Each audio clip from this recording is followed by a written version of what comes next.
Community હોલમાં મારે આંગણવાડી સોંપી છે 1/2/2019 માં।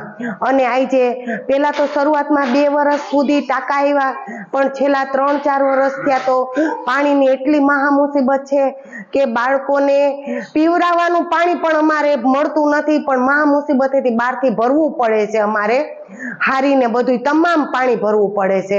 તો આજે વહેલામાં વહેલી તકે જો અમારું આંગણવાડીનું કેન્દ્ર બની જાય તો બાળકોનું ભવિષ્ય ઉજ્જવળ બની જાય। અને આંગણવાડીમાં કોમ્યુનિટી હોલમાં પોળા પડે છે, અને જોરદાર વરસાદ હોય તો અહીંયા ખાબોચિયું પણ ભરાઈ જાય છે પાણીનું। ફાયર સેફટી મારું જૂનું કેન્દ્ર હાલે ત્યાં છે, અને અહીંયા લઈ આવીએ તો અહીં ભીતમાં ખૂંચી શકે એમ નથી।